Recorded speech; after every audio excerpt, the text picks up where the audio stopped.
Vous écoutez Bretagne 5, il est 8h16. Bretagne 5, l'invité de la matinale. Et notre invité politique en ce vendredi matin est Alexis Bouchard. Il est membre du Parti Socialiste.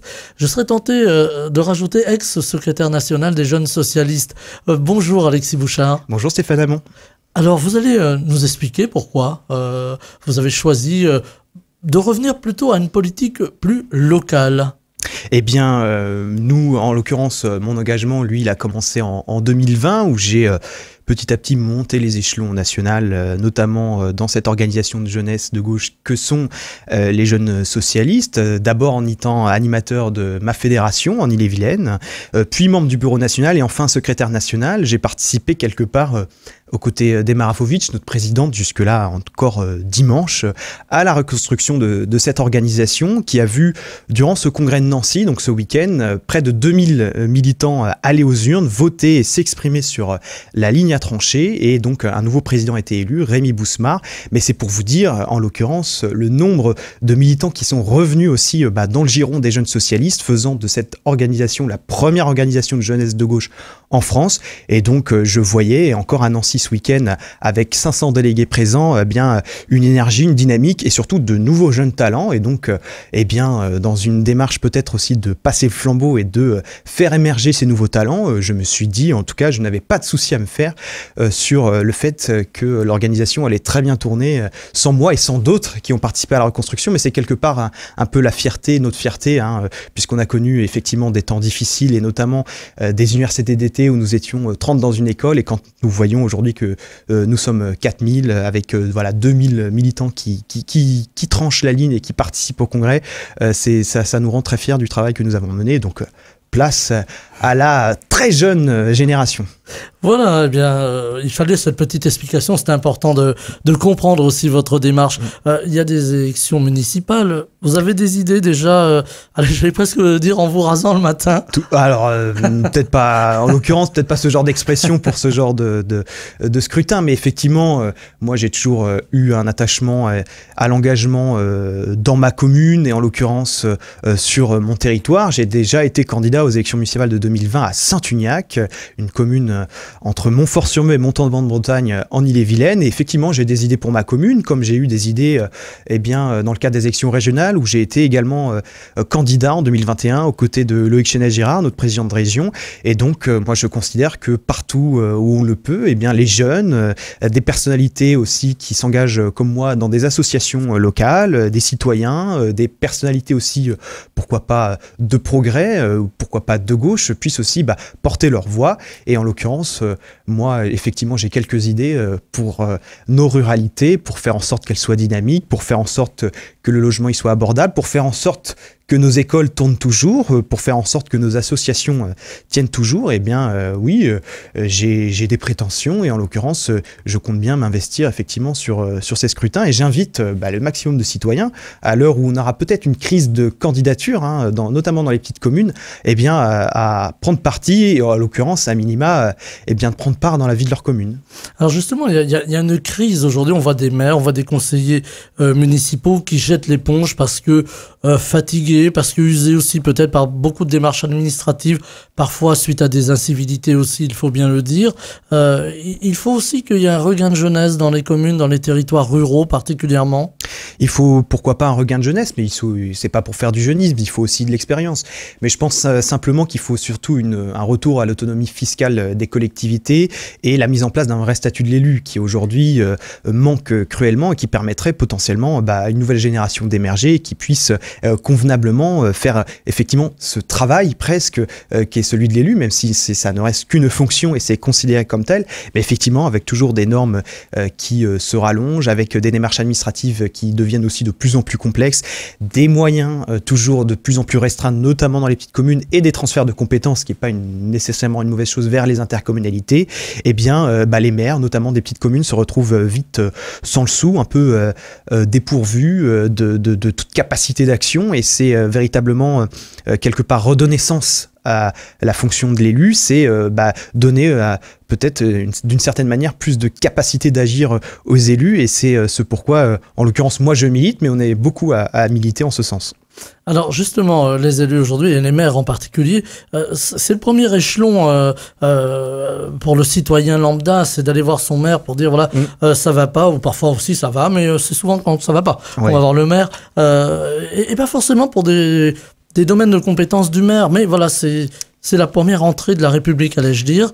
C'est important de la garder, cette première porte de la République. Oui, bien sûr, et c'est important à l'heure où effectivement on a des partis, en tout cas surtout l'extrême droite qui prend part et qui fait son chemin, notamment dans les petites communes, d'avoir des élus, effectivement des maires qui tiennent la barre sur potentiellement, pas nécessairement un fonds républicain, mais qui sur un certain nombre de valeurs viennent aussi protéger l'institution qu'est le maire, en ramenant de la pondération aussi dans les débats publics, en faisant potentiellement de la pédagogie sur ce qu'ont comme capacité les maires, ce que n'ont pas comme capacité les maires, pour ramener de l'équilibre, de l'apaisement aussi dans ce qui peut aussi créer de l'énervement chez des citoyens, où effectivement on a le réflexe d'aller voir le maire, mais où le maire effectivement ne peut pas tout, mais peut être aussi une voix justement pour porter des combats auprès de collectivités comme le département, la région ou que sais-je, et qui peut aussi d'un point de vue purement politique se saisir de sa fonction pour porter des messages dans les médias, dans la presse quotidienne régionale, sur les radios, qui peuvent aussi interpeller l'État, les grands élus, qui pourraient aussi faire ce changement qu'on appelle de nos voeux, de plus de pouvoir pour les collectivités, pour changer à la racine les choses, parce que c'est bien dans les collectivités et les maires eux-mêmes qui savent au plus près du terrain ce que sont que les besoins des citoyens sur leur territoire, et donc c'est toute cette démarche aussi qui peut être intéressante. Les maires doivent se saisir aussi de leurs fonctions pour porter ces combats, et les citoyens ont évidemment raison de nous interpeller, mais c'est aussi l'opportunité d'expliquer ce qui peut être fait, ce qui peut ne pas être fait. Avec les contraintes budgétaires, hein, vous le soulignez, qui deviennent de plus en plus présentes. On va en redire un mot tout à l'heure, mais j'avais envie de vous entendre sur le volet politique. Vous évoquiez à l'instant le congrès des jeunes socialistes à Nancy. Vous avez passé la main, hein, donc. Et puis, il y a les choix politiques à venir, justement, pour le prochain congrès. Alors, cette fois-ci, c'est le grand congrès, si vous me permettez de le dire comme ça. C'est échauffé. Voilà. Il y a des réflexions. Il y a aussi des courants. Alors, c'est très... J'allais dire, des courants sont très courants au Parti Socialiste, oui. Si vous me permettez le petit jeu de mots sans vouloir le faire. Mais est-ce que le Parti Socialiste va arriver à dégager, au-delà de tous ces courants, une ligne politique pour pouvoir aller un petit peu plus loin? Vous suivez un peu mon regard. Oui, moi je suis assez convaincu. Pourquoi? Parce qu'on vit dans un monde qui vacille de plus en plus, où l'extrême droite prend part et prend le pouvoir dans un certain nombre de pays, et qui commence à gangréner aussi le débat public en France. Hein. L'extrême droite, c'est pas qu'aux États-Unis, en Hongrie, en Italie, ou même presque, on allait dire cette semaine, en Roumanie. C'est aussi en France, via les débats publics, via une droitisation de la droite dite républicaine, ou même des premiers représentants du centre qui reprennent à leur compte l'expression de submersion migratoire.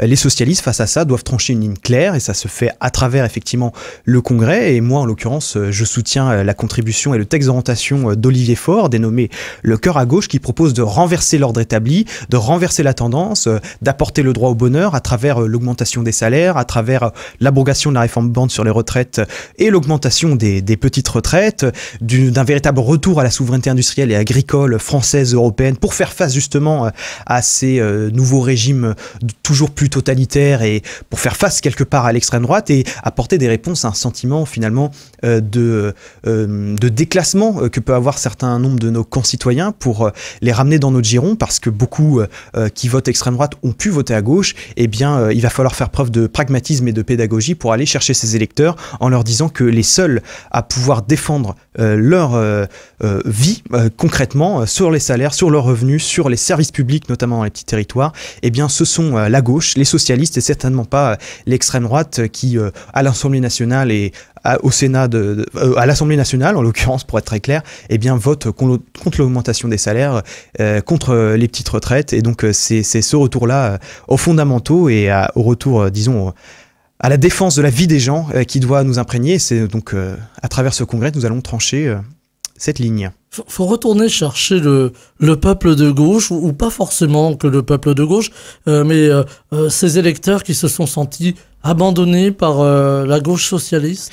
Oui, on a eu un socle électoral à 42% en 2012, pour la gauche en l'occurrence, à une période où nous étions forts. Ce socle est descendu à 27% en 2017 après le quinquennat de François Hollande, et il remontait très légèrement en 2022 à autour de 31%. Et donc on constate bien, notamment depuis 2017, que les socialistes, et c'est tout ce qu'on propose avec Olivier Faure, doivent rechercher, retrouver tous ceux qui sont partis à la fois chez Jean-Luc Mélenchon, chez Macron, dans l'extrême droite, mais aussi dans l'abstention. Donc c'est tout un travail de longue haleine, mais qui a été déjà entamé au cours du dernier mandat, où nous avons eu un certain nombre de conventions nationales, notamment celle Retrouvons le peuple, qui consiste effectivement bien à revenir aux fondamentaux sur la question sociale. Quand on voit aujourd'hui que partout sur les territoires, y compris même en Bretagne, on a des usines qui sont pourtant dopées à des subventions publiques, mais qui reversent bon nombre d'argent et de leurs bénéfices à leurs actionnaires, eh bien on peut se demander comment se fait-il que des entreprises comme les Fonderies de Bretagne, on a failli y passer, mais ArcelorMittal ou bien d'autres, puissent aujourd'hui mettre sur le carreau des centaines, des milliers de salariés. On rentre aujourd'hui dans une année rouge, et on peut se demander comment se fait-il que ces entreprises qui, parfois même au CAC 40, sont présentes et qui font des bénéfices records, puissent se permettre de licencier des gens, des ouvriers. Et donc nous, c'est toute notre place que l'on retrouve et à laquelle on travaille, c'est-à-dire retrouver le peuple depuis 2018 avec Olivier Faure, dans une démarche d'union de la gauche pour reconquérir les classes populaires, les classes moyennes, et faire véritablement ce front de classe qui finalement a fait gagner les candidatures socialistes de gauche dans la Ve République, notamment celle de François Mitterrand. C'est tout ce travail de longue haleine qui doit être mené, mais on va arriver en 2027, ça fera 15 ans en 2027 qu'on n'aura pas eu de candidat de gauche au second tour d'une élection présidentielle. Il est temps que cela change, et donc on y travaille, et 2027, ce sera notre tour. On doit sortir du duel mortifère de l'extrême droite et de la Macronie. Les gens n'en peuvent plus de ces 10 années de Macronie, de casse sociale, de casse des services publics, et donc la gauche a une immense responsabilité quant à la capacité à travailler, à porter un projet de société, des propositions fortes sur, je le disais, l'essentiel, sur le pouvoir de vivre, sur les salaires, sur les retraites. Eh bien, la gauche prend toute sa part, le Parti socialiste prend toute sa part, et nous y travaillons ardemment. Avec des décisions à prendre, des votes, je crois qu'il y a un vote qui est prévu. Le 27 mai, mardi prochain. Voilà, donc vote qui va dégager une ligne finalement directrice. Il y a beaucoup de tensions entre le Parti socialiste aussi et ses partenaires à gauche. On pense évidemment à LFI, il y a eu l'épisode Jérôme Gage. Est-ce que le divorce est consommé ? Oui, je le disais, moi, on a un socle, c'est-à-dire toute la gauche, l'électorat de gauche, la base électorale de gauche, toute mouillée, elle fait 31-32%. Et donc, il y a effectivement des lignes stratégiques, notamment sur quel spectre pour l'union de la gauche qui se décide et qui se débattent au sein du Parti socialiste. Nous, on milite avec Olivier Faure pour une union la plus large possible. Or, effectivement, force est de constater que Jean-Luc Mélenchon, d'une part, est d'ores et déjà candidat à la présidentielle de 2027, et de fait, il a trahi les engagements du NFP, il a trahi l'union de la gauche, et donc nous devons travailler à une forme alternative d'unité qui soit en capacité d'être au second tour. C'est ça l'enjeu de cette élection, c'est de parvenir à être qualifié au second tour pour enfin battre l'extrême droite, et les derniers sondages le prouvent. Une candidature d'union de la gauche non mélenchoniste parviendrait à se qualifier au second tour et permettrait, par la force de l'union, quelque part, en prenant les choses à l'inverse, eh bien, à battre potentiellement l'extrême droite et à faire advenir les jours heureux avec la victoire de la gauche en 2027. C'est ce pourquoi nous militons, avec Olivier Faure et la contribution, le texte d'orientation Le Cœur à Gauche, d'une union dite de Raphaël Glucksmann à François Ruffin pour faire ce front de classe, pour aller chercher tous ces électorats dans les villes, dans les campagnes, dans les usines, auprès aussi potentiellement d'une certaine bourgeoisie, on peut le dire, avec des professeurs, des personnes de la classe moyenne et d'une classe plus aisée, pour véritablement dépasser ce seuil de 30%, parce que pour gagner, il faut faire 50% plus une voix. Et donc, effectivement, mais en l'occurrence, effectivement, sur le fond, au-delà de la l'acte de candidature de Jean-Luc Mélenchon, qui de fait empêche une union de la gauche très large, il y a à bien des écarts des maladresses et des choses très regrettables qui ont été faites, notamment par les cadres. Et c'est ce pourquoi nous disons qu'il faut être très pragmatique et faire très attention, c'est-à-dire que l'électorat de gauche n'appartient à personne et certainement pas aux insoumis, quand bien même ils ont fait 22% à la dernière élection présidentielle. Mais on voit bien qu'à travers toutes les élections, eh bien, l'électorat de gauche va au vote le plus utile. L'électorat de gauche est désespéré et dans tous les marchés, devant les gares, devant les usines, partout où on va, on nous dit mais unissez-vous le plus largement possible, mais l'électorat de gauche n'appartient à personne et les insoumis ne peuvent pas dire qu'avec 22% à la présidentielle, quand il y a une logique de vote utile, dire qu'ils représentent 22% de la gauche parce que la gauche est disparate, elle est diversifiée et les votes en l'occurrence, change au gré des élections. Donc non, Jean-Luc Mélenchon ne représente pas 22%.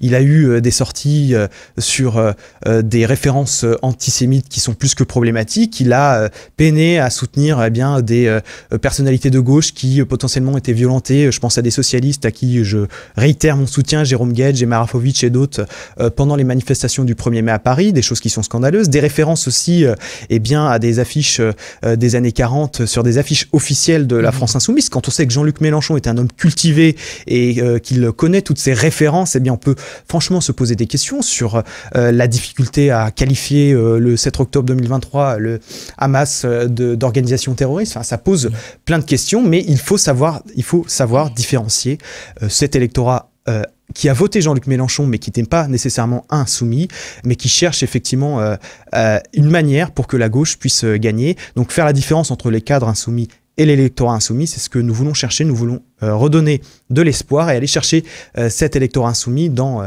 le giron du nouveau Front populaire en leur disant que la véritable unité, nous la construisons et ils sont évidemment toutes et tous les bienvenus. Avec, on le voit beaucoup, on l'aura compris, hein, de prudence vis-à-vis de LFI et puis voilà, le divorce, hein, on l'aura compris effectivement, est consommé. Avec aussi ce livre qui est sorti, La Meute, qui a, j'allais presque dire, donné un petit peu d'eau au moulin. Allez, je suis peut-être un peu provoquant, mais du Parti socialiste. Hein. Oui, alors moi je ne l'ai pas lu personnellement, j'ai effectivement vu des passages qui sont assez édifiants sur le fonctionnement interne de LFI, mais c'est pas du tout les mêmes pratiques que l'on a avec le Parti Socialiste. Le Parti Socialiste est un parti démocratique, je le disais, on est en période de congrès, donc nous, en interne, on débat et on tranche par le vote nos positions, et une fois que le vote est passé, on travaille à l'unité. C'est ce qui a été fait notamment par Olivier Faure au dernier congrès. Le dernier congrès de Marseille a été très violent, virulent, en tout cas médiatiquement, mais depuis 2023, toutes les décisions, même celles qui pourraient paraître les plus clivantes, ont été votées à la quasi-unanimité ou à l'unanimité pour chacune d'entre elles, que ce soit la désignation de notre tête de liste pour les européennes, la désignation de la liste pour les élections européennes, la désignation et l'accord du nouveau Front populaire, encore une fois avec LFI à l'époque, mais nous étions dans un moment tellement grave où Jordan Bardella, l'extrême droite, était si haut au lendemain de l'élection présidentielle qu'il fallait de toute façon faire l'union de la gauche. Et aujourd'hui, ceux qui revendiquent en interne du Parti Socialiste une rupture claire et nette avec la France Insoumise, mais pas qu'avec Mélenchon, c'est-à-dire avec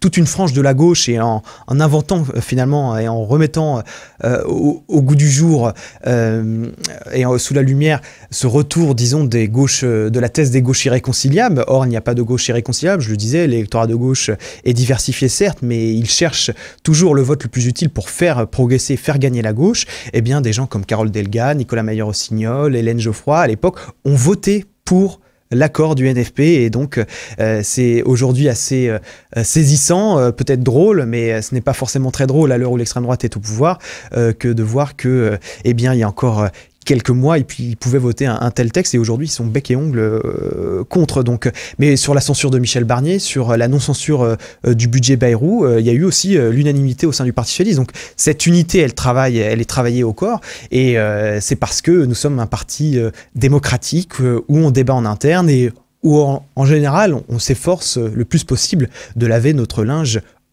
entre nous, en famille, ce qui n'est pas nécessairement le cas de la France Insoumise, qui effectivement a des pratiques plus que douteuses, mais qui pose aussi question sur les conditions, enfin disons les conditions et voilà les natures des gens.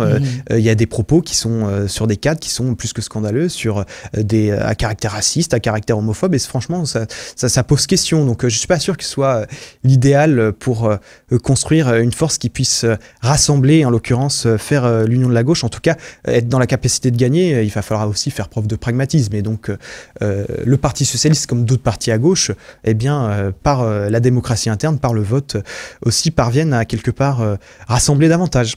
Avec, au-delà de ça, l'exercice du pouvoir, on peut imaginer la suite.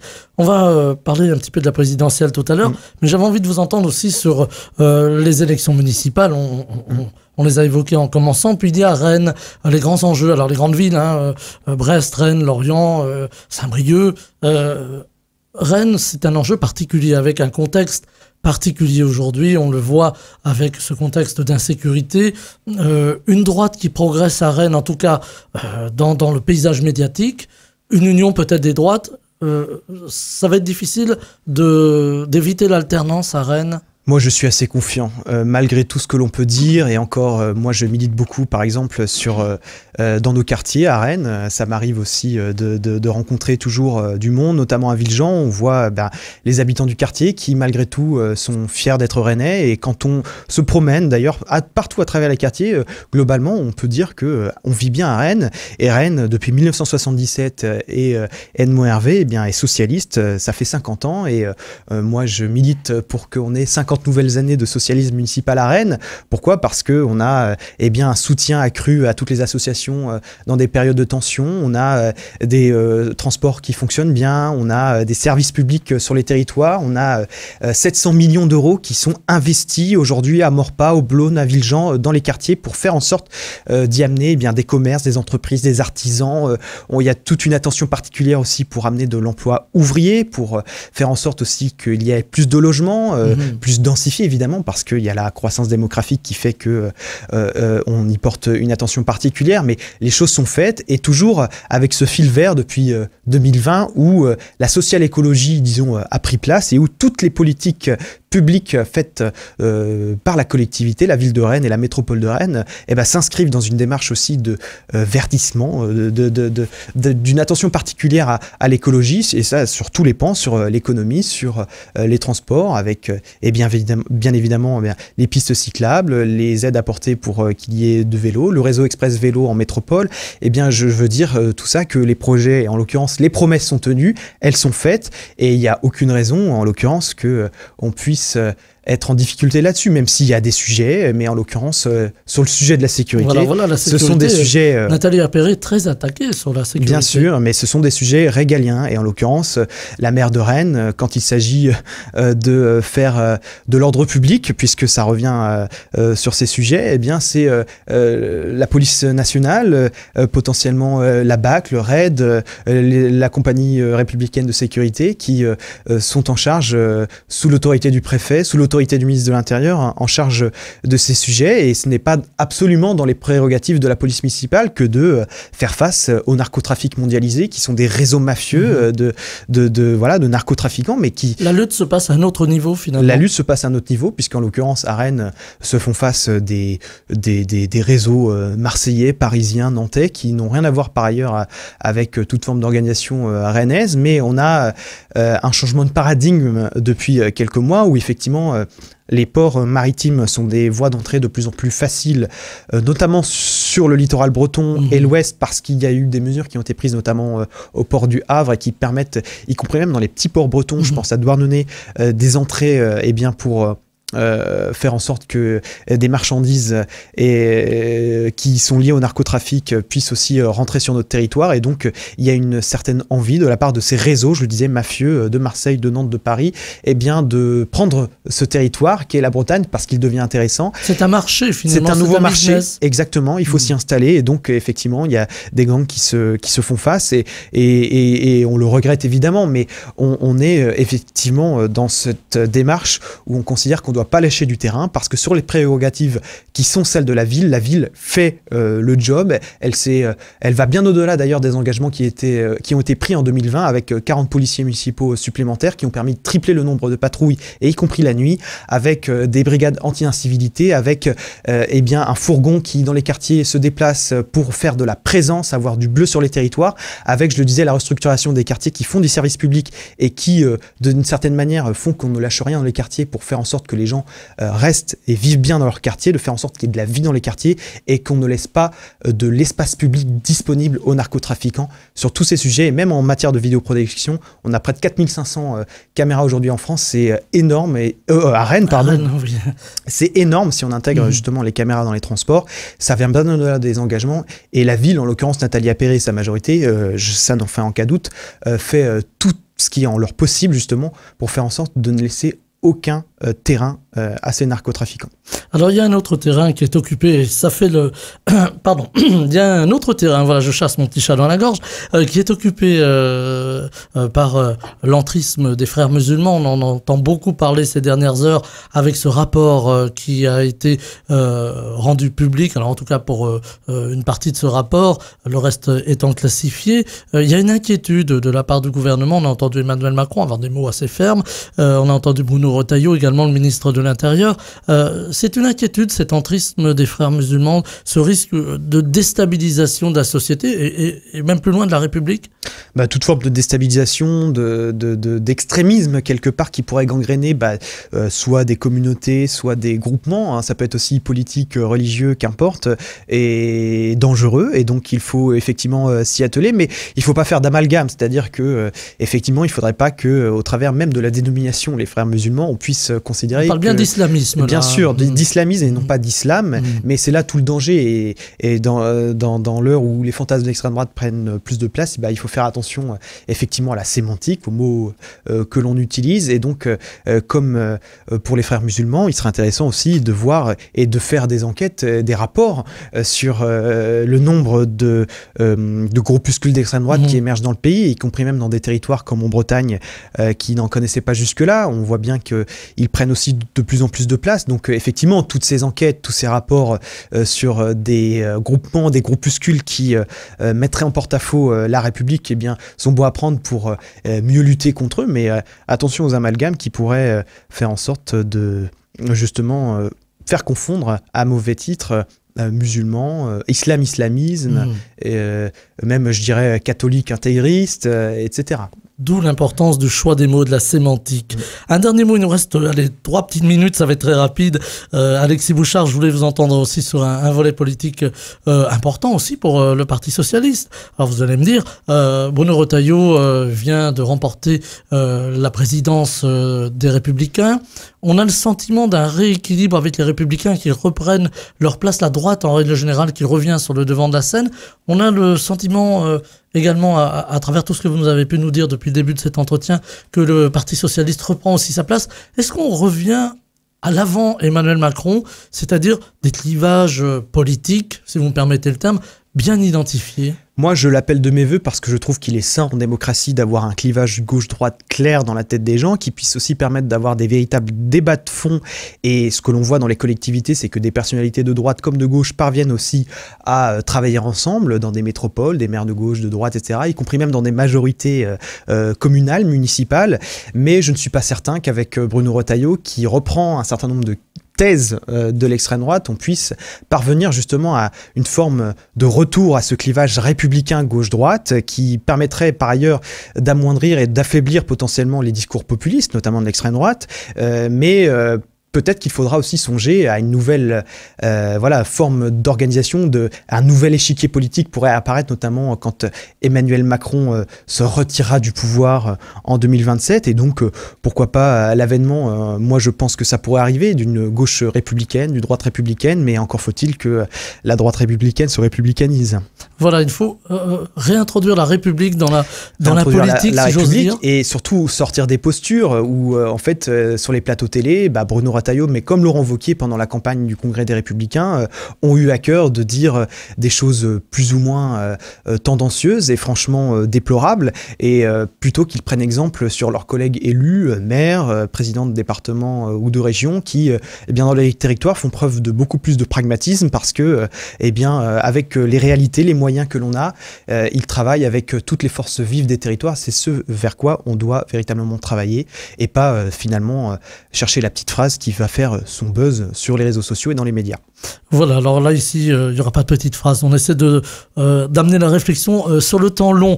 Merci infiniment Alexis Bouchard, membre du Parti Socialiste, et je rappelle ex-secrétaire national des Jeunes Socialistes, d'avoir été avec nous ce matin, ce vendredi, pour avoir cette réflexion autour de la politique et du renouveau du Parti Socialiste. Très belle journée. Bonne journée. Bretagne 5, le 7-9, Stéphane Hamon.